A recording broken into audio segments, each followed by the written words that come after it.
എന്താ രാവിലെ തന്നെ ഇത്ര ക്ഷീണം? ജോലിയിലൊന്നും ശ്രദ്ധിക്കാൻ പറ്റുന്നില്ല. ചിലപ്പോൾ രാത്രി നല്ല ഉറക്കൊഴിച്ച് ജോലി മൊത്തം തീർത്താൽ ഈ പ്രശ്നം സോൾവ് ആവുമോ?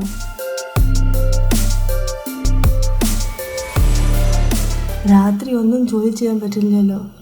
ഉറക്കം തൂങ്ങിയിട്ട് വയ്യ. ചിലപ്പോൾ രാവിലെ 5 മണിക്കൊക്കെ നീട്ടി ചെയ്താൽ ഇതിന് വല്ല മാറ്റം ഉണ്ടാവുമോ? സക്സസ്ഫുൾ പീപ്പിളൊക്കെ 5 മണിക്ക് നേരത്തെ നീട്ടി ചെയ്യുന്നല്ല കേട്ടിരിക്കുന്നത്.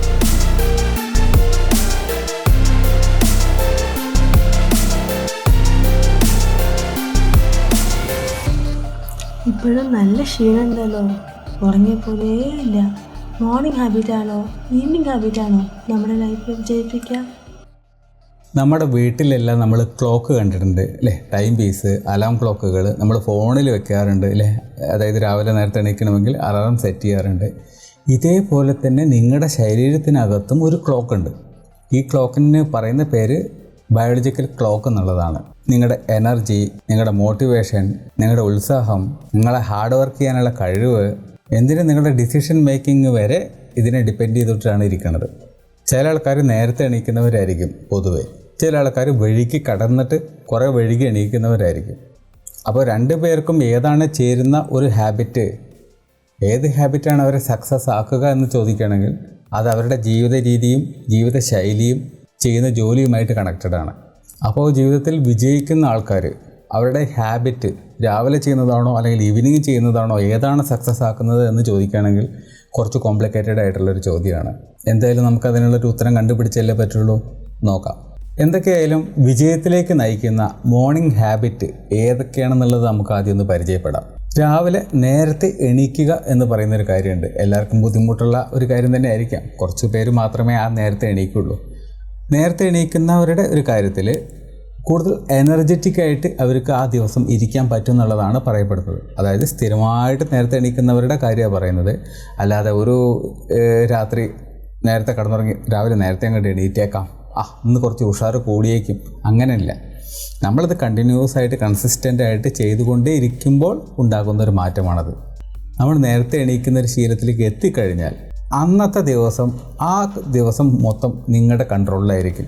അതല്ലെങ്കിൽ ഉറക്കത്തിൻ്റെ കൺട്രോളിലായിരിക്കും നിങ്ങൾ പഠിക്കുമ്പോഴാണെങ്കിലും ജോലി ചെയ്യുമ്പോഴാണെങ്കിലും ഓഫീസിൽ ചെന്നാലും ശരി, നിങ്ങൾ മൊത്തത്തിലൊരു ഉറക്കച്ചടവിലായിരിക്കും ഇരിക്കുന്നുണ്ടാവും. ജീവിതത്തിൽ ഒരുപാട് നേട്ടങ്ങൾ നേടിയിട്ടുള്ള ഇപ്പോൾ കൊച്ചൗസേപ്പ്, ചിറ്റിലപ്പള്ളി മൂപ്പരുടെയൊക്കെ ഇൻ്റർവ്യൂവിൽ നമ്മൾ കേട്ടിട്ടുണ്ട്.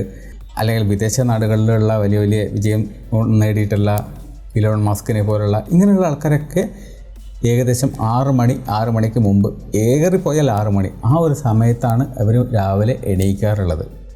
അവരുടെ ഒരു ഹാബിറ്റുകൾ എങ്ങനെയാണെന്നുള്ളത് പല വീഡിയോകളിലും നമ്മൾ പറഞ്ഞ് കേൾക്കാറുള്ളതാണ്, ഇൻ്റർവ്യൂ അങ്ങനെയുള്ള കാര്യങ്ങളിലൊക്കെ. അപ്പോൾ അതിലൊക്കെ അവർ പറയാറുണ്ട് 5:30, 6, മാക്സിമം 6 എന്നൊക്കെ പറഞ്ഞ് കേൾക്കാറുണ്ട്. അവരുടെയൊക്കെ ജീവിതം നോക്കിയാൽ തന്നെ നമുക്കറിയാൻ പറ്റും അവർ സക്സസ് ആണ്. ഇനി രാവിലെ നേരത്തെ എണീക്കുന്നതുകൊണ്ടുള്ളൊരു പ്രധാനപ്പെട്ട ഗുണം എന്താണെന്നറിയോ? അതായത് ആ നേരത്ത് നമ്മുടെ കൂട്ടുകാരാണെങ്കിലും ശരി, നാട്ടുകാരാണെങ്കിലും നമ്മളെ ഫോൺ വിളിച്ച് ശല്യം ചെയ്യാനോ അല്ലെങ്കിൽ അതിനൊന്നും വരില്ല. കാരണം രാവിലെ നേരത്തെ എണീക്കുന്ന സ്വഭാവം അവർക്കും ഉണ്ടാവില്ലല്ലോ. അപ്പോൾ നമ്മൾ മാത്രമായിരിക്കുമല്ലോ നേരത്തെ എണീക്കുന്നത്. അപ്പോൾ നമുക്ക് ഡിസ്ട്രാക്ഷൻസ് എന്ന് പറയുന്നത് വളരെ കുറവായിരിക്കും. ആരുടെയും ശല്യവും ബുദ്ധിമുട്ടിക്കലൊന്നും ഇല്ലാതെ നമുക്ക് നമ്മുടെ പാട് നോക്കാം, നമുക്ക് നമ്മുടെ ജോലി നോക്കാം, നമ്മുടെ പഠിപ്പാണെങ്കിൽ അത് നോക്കാം. അങ്ങനൊരു ഗുണമുണ്ട്.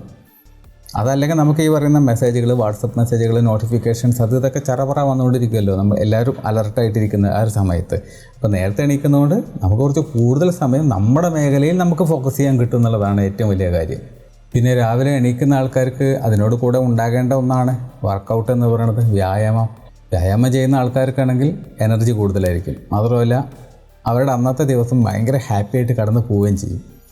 അതിൻ്റെ കാരണം എന്താണ്? ഡോപ്പാമിൻ എന്ന് പറയുന്ന ഹോർമോൺ, സെറട്ടോണിൻ എന്ന് പറയുന്ന ഹോർമോണൊക്കെ നമ്മൾ ഈ ശരീരം മൂവ് ചെയ്യുമ്പോൾ മാത്രമാണ് കൂടുതൽ പ്രൊഡ്യൂസ് ചെയ്യുന്നത്. ഇതൊരു തരത്തിൽ ഹാപ്പി ഹോർമോൺസ് ആണെന്നും നമുക്ക് പറയാം. നമുക്ക് എനർജി നൽകുന്ന, നമ്മളെ സന്തോഷിപ്പിക്കുന്ന, മാനസികമായിട്ട് നമ്മളെ കാം ആൻഡ് ക്വയറ്റ്, ഭയങ്കര സന്തോഷത്തോടു കൂടി അന്നത്തെ ദിവസം കടന്നു പോകാൻ നമ്മളെ സഹായിക്കുന്ന ഒരു സാധനങ്ങളാണ് ഇത്തരം ഹോർമോണുകൾ. ഇത് വർക്കൗട്ട് ചെയ്യുമ്പോഴാണ് ഏറ്റവും കൂടുതൽ പ്രൊഡ്യൂസ് ചെയ്യുന്നത്. ഇത് നിങ്ങളെ വളരെ നല്ല രീതിയിൽ പ്രൊഡക്റ്റീവാക്കി നിർത്തും, മോട്ടിവേറ്റഡ് ആക്കി നിർത്തും, എനർജറ്റിക് ആയിട്ട് നിർത്തും. തളർച്ച, ക്ഷീണം മാനസികമായിട്ട് പോലും നിങ്ങൾക്ക് തോന്നില്ല, ശരീരത്തിന് ഒട്ടും തോന്നില്ല. നിങ്ങൾ വ്യായാമം ചെയ്യുന്ന ആളാണെങ്കിൽ നിങ്ങൾക്ക് മനസ്സിലാവും. ഈ എയർലി ഡിസിഷൻ എടുക്കുന്ന ഒരു പരിപാടിയുണ്ട്. അതായത് എന്ത് കാര്യത്തിനും നമ്മൾ വൈകി ഡിസിഷൻ എടുക്കുന്ന പരിപാടി എന്തുകൊണ്ടാണ്? നമ്മുടെ മാനസികമായിട്ട് നമ്മൾ തളർന്നിരിക്കുമ്പോൾ ക്ഷീണിച്ചിരിക്കുന്ന സമയത്ത് നമുക്കൊരു തീരുമാനം കൃത്യമായിട്ട് എടുക്കാൻ പറ്റില്ല. അത് തെറ്റിപ്പോകാനുള്ള ചാൻസ് കൂടുതലായതുകൊണ്ട് നമ്മൾക്ക് തന്നെ ഒരു ഡൗട്ടായിരിക്കും, വേണോ വേണ്ടിയോ. പക്ഷേ നേരത്തെ ഡിസിഷൻ എടുത്ത് മുന്നിട്ടിറങ്ങുന്ന ആൾക്കാരുടെ മെൻ്റൽ സ്റ്റെബിലിറ്റി എന്ന് പറയുന്നത് കറക്റ്റായിരിക്കും, ക്ലിയർ ആയിരിക്കും, പെർഫെക്റ്റ് ആയിരിക്കും. എന്ന് വെച്ച് കഴിഞ്ഞാൽ അവർക്ക് തീരുമാനമെടുക്കുന്നതിൽ ഒരു പിഴവ് പറ്റും എന്നവർക്ക് തോന്നുന്നില്ല. അവരുടെ തീരുമാനത്തിൽ അവരുടെ കഴിവിൽ വിശ്വസിക്കുന്നവരാണ്. അങ്ങനെ ഉറച്ച് വിശ്വസിക്കണമെങ്കിൽ എന്ത് വേണം? നേരത്തെ എണീക്കുന്ന നല്ല ശീലങ്ങളുള്ള ആൾക്കാരായിരിക്കണം. ഉറക്കച്ചടവോടുകൂടി എണീക്കുന്ന ആളാകരുത്. രാവിലെ ആകുമ്പോൾ നിങ്ങളുടെ ബ്രെയിൻ ഫ്രഷ് ആയിട്ടിരിക്കുകയാണ്. പ്രത്യേകിച്ച് അതിനകത്തോട്ട് ചപ്പുചവറുകൾ, ടോക്സിക് ആയിട്ടുള്ള കാര്യങ്ങളൊന്നും കയറിയിട്ടില്ല.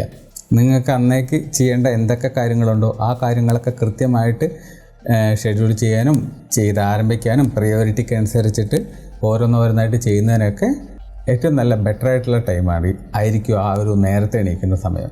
പിന്നെ ഈ സക്സസ്ഫുൾ ആയിട്ടുള്ള ആൾക്കാരുടെ മോർണിംഗ് റൂട്ടീൻ ഏതൊക്കെയാണെന്നുള്ളത് കൂടി നമുക്ക് നോക്കാം. നമ്മൾ നേരത്തെ പറഞ്ഞിട്ടുണ്ടായിരുന്നു, എങ്കിലും നമുക്കൊന്നുകൂടി ഇപ്പോൾ ഒന്ന് റിവൈൻഡ് ചെയ്യാം. രാവിലെ ഒരു 5 മണിക്കും 6 മണിക്കും ഇടയിൽ എണീക്കുന്നത് അവരുടെ ഒരു പ്രധാനപ്പെട്ട ശീലമാണ്. രണ്ടാമത്തെ കാര്യം എന്ന് പറയുന്നത് മൂവ് യുവർ ബോഡി. അതായത് എക്സസൈസ് ചെയ്യുക, വ്യായാമം ചെയ്യുക, സ്ട്രെച്ച് ചെയ്യുക, ബോഡി മൂവ് ചെയ്യുക. ഇതാണ് രണ്ടാമത്തെ ഹാബിറ്റ്. മൂന്നാമത്തെ ഹാബിറ്റ് എന്ന് പറയുന്നത് നിങ്ങളുടെ അന്നത്തെ ദിവസം പ്ലാൻ ചെയ്യുന്നതാണ്. അന്നത്തെ ദിവസം എവിടെയൊക്കെ പോകണം, എന്തൊക്കെ ചെയ്യണം, എന്തെല്ലാം കാര്യങ്ങൾ നമുക്ക് പ്ലാനിങ് ഉണ്ടാവും, സ്കെഡ്യൂൾ ചെയ്ത് വെച്ചിട്ടുണ്ടായിരിക്കും. അതെന്തൊക്കെയാണെന്നുള്ളത് നടപ്പാക്കുന്ന പരിപാടിയാണ്. അല്ലാതെ രാവിലെ ചുമ്മാ എണീറ്റിരുന്നിട്ട് പ്രത്യേകിച്ചൊന്നും ചെയ്യാനില്ലാത്ത ഒരാളുടെ കാര്യത്തിൽ അവർക്കൊന്നും നേടാനില്ല, ഒന്നും അച്ചീവ് ചെയ്യാനില്ല, ഒന്നുമില്ല. കിടന്നുറങ്ങുക അത്രയല്ലേ ഉള്ളൂ. അങ്ങനെയല്ല, പ്ലാനുകളും കാര്യങ്ങളും ഉണ്ടെങ്കിൽ അത്. അടുത്ത ഹാബിറ്റ് എന്ന് പറയുന്നത് ഹാർഡ് വർക്ക്. എണീറ്റ് വഴിക്ക് ഇരുന്ന് നന്നായിട്ട് ഹാർഡ് വർക്ക് ചെയ്യാൻ പറ്റും. നല്ല ഫോക്കസ് കിട്ടും, കോൺസെൻട്രേഷൻ ഉണ്ടായിരിക്കും, ആരുടെയും ശല്യങ്ങളില്ല, മനസ്സാണെങ്കിലും കലുഷിതമായിട്ടില്ല, ക്ലിയർ ആയിട്ടിരിക്കുന്നുണ്ടാവും. സോ പ്രധാനപ്പെട്ട നല്ല ഹെവി ആയിട്ടുള്ള കാര്യങ്ങളും ഹാർഡ് വർക്കൊക്കെ ചെയ്യാൻ പറ്റിയ സമയം എന്ന് പറയുന്നത് മോർണിംഗ് ആണ്. ഈവനിങ് ആകുമ്പോഴേക്കും നമ്മൾ ചിലപ്പോൾ ടയർഡാവാൻ ചാൻസ് ഉണ്ട് രാവിലത്തെ ഈ പരിപാടികളൊക്കെ കഴിയുമ്പോഴേക്കും. നിങ്ങൾ ആലോചിച്ച് നോക്കി, നിങ്ങളുടെ പ്രണയം തുടങ്ങുന്ന സമയത്ത് എത്ര സൂപ്പറായിരുന്നു, എത്ര മനോഹരമായിരുന്നു ആ ഒരു ജീവിതം. എന്തൊരു എക്സൈറ്റ്മെൻ്റ് ആയിരുന്നില്ല അന്ന്. പ്രണയം എന്ന് ആലോചിക്കുന്ന സമയത്ത്, നിങ്ങളുടെ പാർട്ട്ണറെ കുറിച്ച് ചിന്തിക്കുന്ന സമയത്ത് തന്നെ നിങ്ങളുടെ തലയിൽ എന്തൊക്കെ നെഗറ്റീവ് ചിന്തകളാണ് ഇപ്പോൾ വരുന്നത്. ഒരു അടുപ്പമില്ല, ഒരു ബന്ധമില്ല, നിങ്ങളെ മനസ്സിലാക്കുന്നില്ല, നിങ്ങളെ കേൾക്കുന്നില്ല. ഈ ബന്ധം എങ്ങോട്ടാ പോകണം തന്നെ നിങ്ങൾക്കൊരു പിടിയില്ല. ചെറിയ വഴക്കുകൾ തുടങ്ങിയിട്ട് ഇപ്പോൾ ഗംഭീര അടിയാണ്. ആർഗ്യുമെൻറ്റ്സ് എന്ന് പറഞ്ഞാൽ എക്സ്ട്രീം ലെവലിലാണ് ഇപ്പോൾ പോയിക്കൊണ്ടിരിക്കുന്നത്. ഇതൊന്നും നിങ്ങളുടെ കുറ്റമല്ല. നിങ്ങളെ പ്രണയിക്കാൻ ആരും പഠിപ്പിച്ചു തന്നിട്ടില്ല. എങ്ങനെ പ്രണയിക്കണം എന്നുള്ളത് ആരും നിങ്ങൾക്ക് സ്കൂളിലും കോളേജിലും പഠിപ്പിച്ചു തന്നിട്ടില്ല. അവിടെയാണ് ഞാനൊരു കോഴ്സ് ഉണ്ടാക്കിയിട്ടുള്ളത്, റൊമാൻറ്റിക് റിലേഷൻഷിപ്പ് മാസ്റ്ററി കോഴ്സ്. ഇത് നിങ്ങളെ പഠിപ്പിക്കും എങ്ങനെ ആഴമുള്ളൊരു ബന്ധം ഉണ്ടാക്കണം, എങ്ങനെ ഇൻറ്റിമസി ഡെവലപ്പ് ചെയ്യണം, എങ്ങനെ പാർട്ട്ണറെ മനസ്സിലാക്കി പെരുമാറണം. അതോടുകൂടി പ്രശ്നം സോൾവ് ആയില്ലേ. അങ്ങനെ സ്മൂത്തായിട്ടുള്ള ഹെൽത്തി ആയിട്ടുള്ള ഒരു റിലേഷൻഷിപ്പ് എങ്ങനെ ബിൽഡ് ചെയ്യണം എല്ലാം നമ്മളിതിനകത്ത് പഠിക്കും. വല്ലാണ്ട് വഴുകി പോകാൻ നിൽക്കണ്ട. ബന്ധം കൂടുതൽ വഷളാവുന്നതിന് മുമ്പ് കാര്യങ്ങൾ പഠിച്ചെടുക്കാൻ നോക്കും. കാര്യങ്ങളും ഡീറ്റെയിൽസും എല്ലാം നമ്മൾ ഡിസ്ക്രിപ്ഷൻ ബോക്സിനകത്തുണ്ട്. നിങ്ങൾക്ക് ഉറപ്പായിട്ട് ഉപകാരത്തിൽ പെടുന്നത്. ഇനി നൈറ്റ് ഹാബിറ്റ്സ് ഏതൊക്കെയാണ് നിങ്ങളെ സക്സസ്സിലേക്ക് എത്തിക്കുന്നത് എന്ന് നോക്കാം. ലേറ്റ് നൈറ്റ് തിങ്കിങ് ആണ്. ചില ആൾക്കാർ നോക്കിയിട്ടുണ്ടാവും, രാത്രി ഒരുപാട് ചിന്തിച്ചിട്ട് സിനിമയ്ക്ക് സ്ക്രിപ്റ്റ് എഴുതുന്ന ആൾക്കാരെ നമുക്ക് കാണാൻ പറ്റും, പാട്ട് എഴുതുന്ന ആൾക്കാരെ കാണാൻ പറ്റും, മാത്സ് ആണെങ്കിലും ശരി, അക്കൗണ്ടൻസി ആണെങ്കിലും ശരി. ചില ആൾക്കാർക്ക് രാത്രി ഇരുന്ന് ചെയ്യുമ്പോഴായിരിക്കും കൂടുതൽ ഫോക്കസ് കിട്ടുന്നുണ്ടാവുക. അത് ചില ആൾക്കാരുടെ ജീവിതശൈലി അങ്ങനെയാണ്. എല്ലാവർക്കും അങ്ങനെ ആവണമെന്നില്ല. ചില ആൾക്കാർക്ക് രാവിലെ പഠിച്ചാലേ തല കയറും, ചില ആൾക്കാർക്ക് രാത്രി പഠിച്ചാലേ തല കയറും. അങ്ങനെ രാത്രി ഉറക്കമഴിച്ചുകൊണ്ട് ഉറങ്ങാതെ ഇരുന്ന് ജോലി ചെയ്യുന്ന കുറച്ച് ആൾക്കാരുടെ പേര് പറയാം. നിങ്ങൾക്കൊക്കെ കേട്ട പരിചയമുള്ള ആൾക്കാർ തന്നെയാണ്. അതിലൊന്ന് ആൽബർട്ട് ഐൻസ്റ്റീൻ ആണ്. രണ്ടാമത്തെ ആൾ ഇലോൺ മസ്ക് ആണ്. മൂന്നാമത്തത് സക്കറണ്ടനാണ്. അതായത് നമ്മുടെ ഫേസ്ബുക്കിൻ്റെ സ്ഥാപകനാണ്.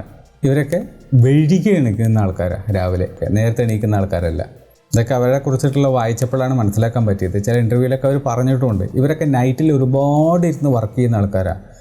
ഇലോൺ മസ്കിൻ്റെ ഒരു ഇൻ്റർവ്യൂവിൽ തന്നെ കേട്ടു, പണ്ടൊക്കെ മൂപ്പര് 1-2 മണിക്കൂർ മാത്രമാണ് രാത്രി ഉറങ്ങിയിരുന്നുള്ളൂ. ഫുൾ ടൈം വർക്കും ഹാർഡ് വർക്കും കാര്യങ്ങളായിട്ട്. അതായത് 24 മണിക്കൂറുണ്ടെങ്കിൽ 22 മണിക്കൂറും മൂപ്പരുടെ ജോലിയും പ്രൊഫഷനുമായിട്ടും മുന്നോട്ട് പോകും. 2 മണിക്കൂറൊക്കെ കടന്നുറങ്ങുന്നു. അത് ഓഫീസിൽ തന്നെ, വീട്ടിൽ പോകില്ല അതിന് വേണ്ടിയിട്ട്. കാരണം എന്താ, സമയം പോണ ഒരു പരിപാടിയല്ലേ. പിന്നെ ലേറ്റ് നൈറ്റിൽ വർക്ക് ചെയ്യുമ്പോൾ വേറെയും ഗുണമുണ്ട്. ഈ ഏർലി മോർണിംഗിൻ്റെ പോലെ തന്നെയാണ്. ആരും കാര്യമായിട്ട് ശല്യം ചെയ്യാനുണ്ടായിരിക്കില്ല. ഒരു 10-11 മണിയായി കഴിഞ്ഞാൽ മിക്കവാറും ആൾക്കാർ കിടന്നുറങ്ങണതിനെ കുറിച്ചിട്ടും അല്ലെങ്കിൽ ടി വി കാണുന്നതോ ഇൻ്റർനെറ്റ് എന്തെങ്കിലുമൊക്കെ ബ്രൗസ് ചെയ്തുകൊണ്ടിരിക്കുകയായിരിക്കും. നമുക്കെന്താ ഗുണം? നമുക്ക് ശല്യമില്ല, ഡിസ്ട്രാക്ഷൻ ഇല്ലാതെ ഏകാഗ്രതയോട് കൂടി നമുക്ക് നമ്മുടെ കാര്യം ചെയ്യാൻ പറ്റും. ആരും എടാ ഒന്ന് വാടാ നമുക്കൊന്ന് പുറത്ത് പോടാ എന്ന് പറഞ്ഞുകൊണ്ട് വരാൻ ഒരു കൂട്ടുകാരനോ കൂട്ടുകാരിയോ ആ നേരത്തുണ്ടായിരിക്കില്ല. അപ്പോൾ ചില ആൾക്കാർക്ക് തല പുകഞ്ഞിട്ടുള്ള പല പരിപാടികളും ചെയ്യാൻ നൈറ്റായിരിക്കും നല്ലത്. Reflection and learning. ചില ആൾക്കാർക്ക് നൈറ്റിലായിരിക്കും ഏറ്റവും കൂടുതൽ ഡയറി എഴുതുന്ന ആൾക്കാരെ കണ്ടിട്ടില്ലേ? അവർ രാവിലെ അല്ല രാത്രി എഴുതുക. അതായത് ചില ആൾക്കാർക്ക് ആ നേരത്ത് ജേണൽ എഴുതുക അല്ലെങ്കിൽ ഡയറി എഴുതുക ഈ പറയുന്ന പരിപാടിക്കൊക്കെ ഭയങ്കര ഇൻട്രസ്റ്റഡ് ഉള്ള ആൾക്കാരായിരിക്കും. ഇന്ന് ഞാൻ എന്തൊക്കെ ചെയ്തു, ഇന്നത്തെ കാര്യങ്ങളൊക്കെ ഞാൻ കറക്റ്റായിട്ട് ചെയ്തോ, എൻ്റെ ലക്ഷ്യങ്ങളൊക്കെ ഞാൻ സാധിച്ചോ, നേടിയെടുത്തോ, അതോ ചുമ്മാ ഇന്നത്തെ ദിവസം ഞാൻ അങ്ങനെ ചുമ്മാ കളഞ്ഞോ, അതോ എന്തെങ്കിലും നേട്ടം ഉണ്ടാക്കിയോ, ഇതൊക്കെ റിഫ്ലക്റ്റ് ചെയ്യുന്നത് അല്ലെങ്കിൽ അനലൈസ് ചെയ്യുന്നതൊക്കെ വൈകുന്നേരമായിരിക്കും അല്ലെങ്കിൽ രാത്രി കിടക്കുമ്പോഴായിരിക്കും. അപ്പോൾ അങ്ങനെയുള്ളവർക്കൊക്കെ ലേറ്റ് നൈറ്റ് എന്ന് പറയുന്നത് ഇന്നത്തെ പരിപാടിക്ക് നന്നായിട്ട് ഉപയോഗിക്കാൻ പറ്റും. അവർക്ക് അതിലൂടെ ആയിരിക്കും സക്സസ് ഉണ്ടാവുന്നത് അവരുടെ ജീവിതത്തിൽ. ചില ആൾക്കാർക്ക് വായിക്കുന്നത് പോലും രാത്രിയാണ്. രാവിലെ ഇരുന്ന് വായിക്കാൻ ചില ആൾക്കാർക്ക് ഇഷ്ടമല്ല, അവർ രാത്രി ഇരുന്നിട്ടേ വായിക്കുള്ളൂ. ഞാൻ നേരെ ഓപ്പോസിറ്റാണ്. ഞാൻ രാവിലെ വായിക്കുന്ന ആളാണ്. വൈൻഡിങ് ഡൗൺ പ്രോപ്പർലി എന്ന് വെച്ച് കഴിഞ്ഞാൽ ബെറ്റർ സ്ലീപ്പ്. അതായത് ഇങ്ങനെ വിജയിക്കുന്ന ആൾക്കാരുടെ ഒരു പ്രത്യേകത എന്താണെന്ന് ചോദിക്കുകയാണെങ്കിൽ അവർ ലേറ്റ് നൈറ്റായിട്ട് നന്നായിട്ട് ഹാർഡ് വർക്ക് ചെയ്യും, നന്നായിട്ട് വർക്കൊക്കെ ചെയ്യും. എല്ലാം ചെയ്തതിന് ശേഷം ഒരു മണിക്കൂർ മുമ്പ്, ഉറങ്ങുന്നതിൻ്റെ ഒരു മണിക്കൂർ മുമ്പായിട്ട് അവർ ഈ പറയുന്ന ബ്ലൂ ലൈറ്റുകൾ മൊത്തം ഒഴിവാക്കാൻ നോക്കും. എന്ന് വെച്ച് കഴിഞ്ഞാൽ കമ്പ്യൂട്ടർ ആണെങ്കിലും ലാപ്ടോപ്പ് ആണെങ്കിലും മൊബൈലിൻ്റെ സ്ക്രീൻ ആണെങ്കിലും എല്ലാവരും ഒഴിവാക്കും. അതൊക്കെ എവിടെയെങ്കിലും കൊണ്ടുപോയിട്ട് വയ്ക്കും. നോട്ടിഫിക്കേഷൻ പരമാവധി ഓഫ് ചെയ്ത് വയ്ക്കും. ഒരു ശല്യമില്ലാത്ത പോലെയാക്കും. എന്നതിന് ശേഷം ഒരു മണിക്കൂർ മുമ്പ് തന്നെ അത് ചെയ്യുകയാണെങ്കിൽ പിന്നെ നമുക്ക് സമാധാനമായല്ലോ, സുഖമായിട്ട് പോയിട്ട് കിടന്നുറങ്ങും. അപ്പോൾ അതിന് മുമ്പ് ഈ പറയുന്ന സ്ക്രീനൊക്കെ ഓഫ് ചെയ്തെങ്കിൽ ഉറക്കം നടക്കുള്ളൂ. മോർണിംഗ് റൂട്ടീൻ പോലെ തന്നെ സക്സസ്ഫുള്ളായിട്ടുള്ള നൈറ്റ് റൂട്ടീനും നമുക്ക് എന്താണെന്ന് നോക്കാം. നേരത്തെ പറഞ്ഞ പോലെ തന്നെ റിവ്യൂ ചെയ്യാൻ പറ്റും. നിങ്ങളുടെ ദിവസം എങ്ങനെ കടന്നുപോയി, ഏത് രീതിയിൽ നടന്നുപോയി, നിങ്ങൾ ആഗ്രഹിച്ച കാര്യങ്ങൾ നേടിയെടുത്തോ, അച്ചീവ് ചെയ്തോ, ഇന്ന് എന്തൊക്കെ നല്ല കാര്യങ്ങൾ നിങ്ങൾക്ക് ഉണ്ടായി, നല്ല കാര്യങ്ങൾ നിങ്ങൾ നേടിയെടുത്തു, നിങ്ങൾക്ക് ഗ്രാറ്റിറ്റ്യൂഡ് കാണിക്കാൻ പറ്റുന്ന ഒരു നല്ല കാര്യം അല്ലെങ്കിൽ 2-3 നല്ല കാര്യം ഇന്ന് എന്തായിരുന്നു. അതായത് രാത്രി ചില ആൾക്കാർക്ക് ലേണിങ് കുറച്ച് ഈസി ആവും എന്ന് തോന്നുന്ന ആൾക്കാർക്കാണെങ്കിൽ എന്ത് ചെയ്യാം, പഠിക്കാം, പുതിയ സ്കില്ലുകൾ നേടിയെടുക്കാം, പോഡ്കാസ്റ്റുകൾ കേൾക്കാം, ഇൻഫോർമേറ്റീവായിട്ടുള്ള വീഡിയോസ് കേൾക്കാം, കാണാം. ഇതുപോലുള്ളതൊക്കെ ആണെങ്കിൽ ചില ആൾക്കാർക്ക് നാളേക്ക് വേണ്ടി പ്ലാൻ ചെയ്യാൻ പറ്റും. നാളെ എന്ത് ചെയ്യണം, എന്ത് ചെയ്യരുത്, ഏത് പരിപാടിക്ക് പോകണം, ആ പരിപാടിക്ക് പോകണോ, അത് പ്രയോറിറ്റി ലിസ്റ്റിൽ ഫസ്റ്റ് വരുന്ന വേറെ ഏതെങ്കിലും പരിപാടി ഉണ്ടോ അതിന് പോകണോ, ഇങ്ങനെയുള്ള കാര്യങ്ങൾ അവർക്ക് പ്ലാൻ ചെയ്യാൻ പറ്റും തലേ ദിവസം തന്നെ.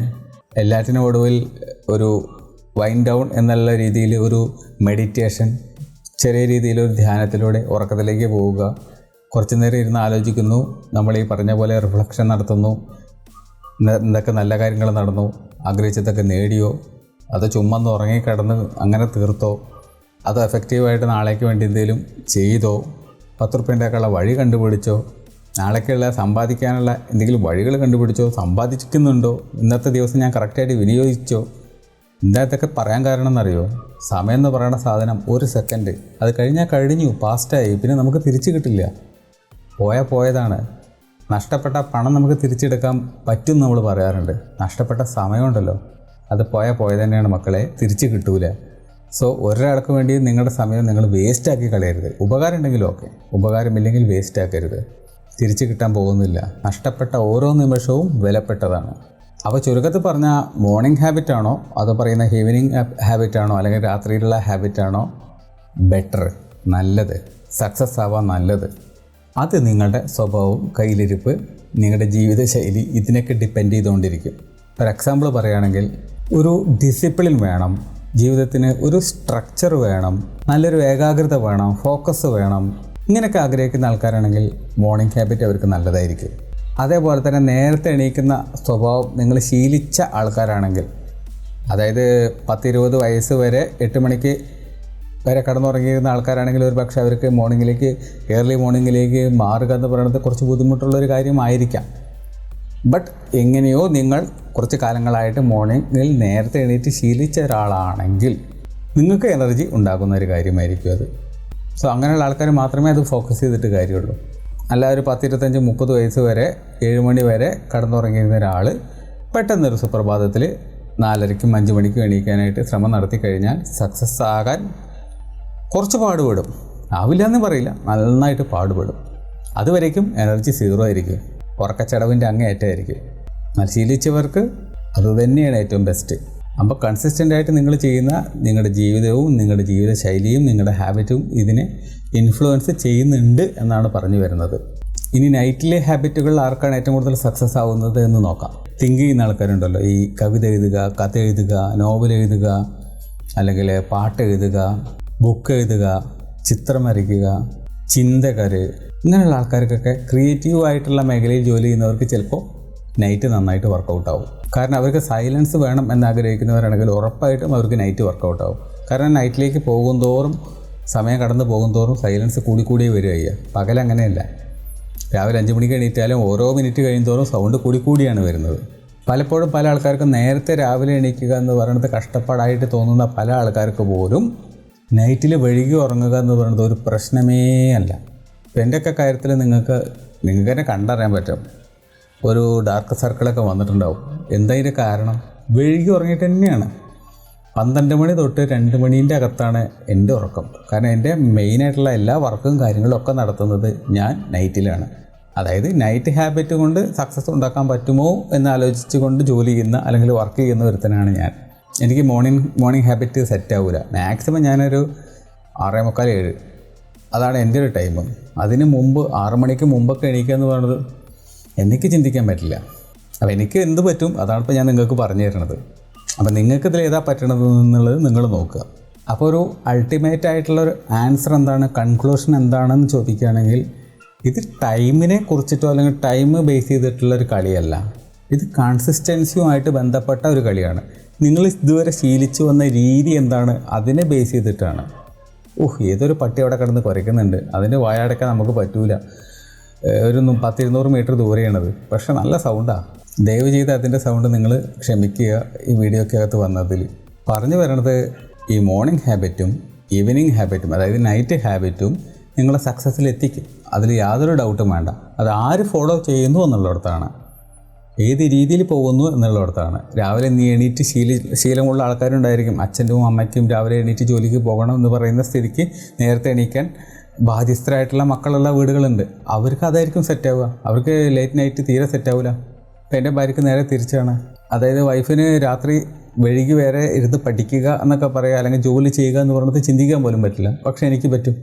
വൈഫ് ഒരു 10-10:30 ആകുമ്പോഴേക്ക് ഉറങ്ങണം എന്ന് ആഗ്രഹിക്കുന്ന ഒരാളാണ്. 3-3:30-4 മണിക്ക് എണീക്കണം എന്നാഗ്രഹിക്കുന്ന ഒരാളാണ്. അതായത് രാവിലെയാണ് ആൾക്ക് എനർജി, എല്ലാ കാര്യങ്ങളും ഉള്ളത്. എനിക്ക് നേരെ തിരിച്ചാണ്. എനിക്ക് നൈറ്റിൽ ഓക്കെയാണ്. ഈ ഷൂട്ട് പോലും നടക്കുന്നത് 11-2 രാത്രിയാണ്. ഉറക്കച്ചടവ് ഉണ്ടോ വെച്ചാൽ ലേറ്റായിട്ടൊക്കെ ഉണ്ടാവും. കാരണം നമ്മൾ പകലും ജോലി ചെയ്യുന്നുണ്ടല്ലോ. എങ്കിലും കുഴപ്പമില്ല. രാവിലെ നേരത്തെ എണീക്കുന്ന കാര്യത്തെക്കുറിച്ച് ചിന്തിക്കുന്നത് വെച്ച് നോക്കുകയാണെങ്കിൽ നൈറ്റാണ് എനിക്ക് ബെസ്റ്റ്. ചുരുക്കി പറഞ്ഞാൽ നിങ്ങളുടെ ഒരു ഫസ്റ്റ് 4 മണിക്കൂറുണ്ട് ഏത് ദിവസമാണെങ്കിലും. ഏറ്റവും പ്രൊഡക്റ്റീവായിട്ട് നിങ്ങൾക്ക് ഇരിക്കാൻ പറ്റുന്ന ഒരു 4 മണിക്കൂർ. പക്ഷേ പൊതുവേ പറയുമ്പോൾ ആദ്യത്തെ 4 മണിക്കൂർ എന്ന് പറയുകയാണെങ്കിൽ അത് പകൽ തന്നെയാണ് ഏറ്റവും നിങ്ങൾക്ക് പ്രൊഡക്റ്റീവായിട്ട് ഇരിക്കാൻ പറ്റുന്നത്. അപ്പോൾ നൈറ്റിൽ നിങ്ങൾ ഉറക്കം ഇല്ലാതെ ജോലി ചെയ്യാൻ തയ്യാറാണെങ്കിൽ പോലും ഫുൾ പ്രൊഡക്റ്റീവ് ആയിരിക്കുമോ എന്ന് ചോദിക്കുകയാണെങ്കിൽ എനിക്ക് സംശയമുണ്ട്. അത്രത്തോളം പ്രൊഡക്റ്റീവ് ആയിരിക്കണം എന്നില്ല. കുറച്ച് പ്രൊഡക്ടിവിറ്റി കുറയാനുള്ള ചാൻസ് ഉണ്ട്. പകൽ തന്നെ ആയിരിക്കും ഏറ്റവും കൂടുതൽ എനർജി ഉണ്ടാവുക. സോ ഒരു ദിവസത്തിൻ്റെ സ്റ്റാർട്ടിങ്ങിൽ ഒരു 4 മണിക്കൂറായിരിക്കും നിങ്ങൾക്ക് ഏറ്റവും കൂടുതൽ എനർജി ഉണ്ടാവുക. ആ സമയത്ത് ഏറ്റവും ഹാർഡായിട്ടുള്ള ബുദ്ധിമുട്ടുള്ളൊരു ജോലി ചെയ്യാനായിട്ട് നിങ്ങൾ ശ്രമിക്കുക. അതായത് നിങ്ങളിപ്പോൾ നിങ്ങളുടെ ഒരു നാച്ചുറൽ ഒരു റിതം ഉണ്ടല്ലോ, രാവിലെ എണീക്കുന്നതിനൊരു സമയം, രാത്രി കിടക്കുന്നതിനൊരു സമയം, ഇതൊന്നും നിങ്ങൾ മാറ്റം വരുത്തണ്ട. എൻ്റെ അഭിപ്രായത്തിൽ നിങ്ങളിത് ശീലിച്ച് പോകുന്ന ആൾക്കാരാണെങ്കിൽ, നിങ്ങൾ മാറ്റണം എന്ന് ആഗ്രഹിക്കുന്ന ഒരാളാണെങ്കിൽ മാറ്റിക്കോ, കുഴപ്പമില്ല. അല്ല, ജീവിതത്തിൽ രക്ഷപ്പെടണം എന്നാഗ്രഹിക്കുന്ന ഒരാളാണെങ്കിൽ നിങ്ങൾ ഇതിനും വേണ്ടി ജയിക്കണം, രക്ഷപ്പെടണം എന്നാഗ്രഹിച്ചിട്ട് വേണ്ടിയിട്ട് അതിനു വേണ്ടി നിങ്ങൾ ടൈം മാറ്റാൻ നിൽക്കണ്ട. ചിലപ്പോൾ നിങ്ങൾ ഫെയിൽ ആവാനുള്ള ചാൻസ് കൂടുതലാണ്. കാരണം എല്ലാവർക്കും പറ്റിയൊരു പരിപാടിയല്ല അത്. പറ്റുന്നവരുണ്ടാവും. ഒരു 100% എടുത്തു കഴിഞ്ഞാൽ ഒരു 5% ആൾക്കാർക്ക് അത് മാറ്റാൻ പറ്റും. അവരതിൽ സക്സസ് ആവുകയും ചെയ്യും. ബാക്കി 95% പേർക്ക് വേണ്ടിയിട്ടാണ് ഞാനീ പറയുന്നത്. നിങ്ങളുടെ ഹാബിറ്റ് നിങ്ങൾ അതേപോലെ കൊണ്ട് നടക്കുക. രാത്രി വൈകിട്ടാണോ ഉറങ്ങണത്? ഓക്കെ. നേരത്തെ എണീക്കാൻ പറ്റുന്നില്ല? ഓക്കെ, വിട്ടേക്ക്. പറ്റുന്ന ആ സമയം നിങ്ങൾ ഏതാണോ നിങ്ങളുടെ ജീവിതശൈലിയിൽ കൊണ്ടു നടക്കുന്ന ആ ഒരു സമയം, ആ സമയത്തിനെ മാക്സിമം ഒപ്റ്റിമൈസ് ചെയ്യുക. മാക്സിമം അതിനകത്ത് പ്രൊഡക്ടിവിറ്റി കൊണ്ടുവരിക. മാക്സിമം അതിൽ നിന്ന് ഔട്ട്പുട്ട് ഉണ്ടാക്കാൻ നോക്കുക. ഇത് മാത്രമേ ഉള്ളൂ. അല്ലാതെ ടൈമിംഗ് അല്ല, നിങ്ങളെ ശീലമാണ്, നിങ്ങളുടെ ജീവിത ശൈലിയാണ് നിങ്ങളെ വിജയത്തിലേക്ക് എത്തിക്കുന്നത്. അത് നിങ്ങളിപ്പോൾ രാത്രി നേരത്തെ എണീറ്റാലും ശരി, അല്ലെങ്കിൽ രാത്രി വൈകി ഉറങ്ങിയാലും ശരി, ഇന്ന് രാവിലെ നേരത്തെ എണീറ്റാലും ശരി, ഡസൻറ്റ് മാറ്റർ. നിങ്ങൾ ആ കാര്യം കൺസിസ്റ്റൻ്റായിട്ട് ചെയ്യുന്നുണ്ടോ, ഉള്ള സമയത്ത് മാക്സിമം നല്ല രീതിയിൽ വർക്ക് ചെയ്യുന്നുണ്ടോ, അതിനെ ഒപ്റ്റിമൈസ് ചെയ്യുന്നുണ്ടോ കിട്ടിയ സമയത്തെ, അത്രയേ ഉള്ളൂ മാറ്റർ.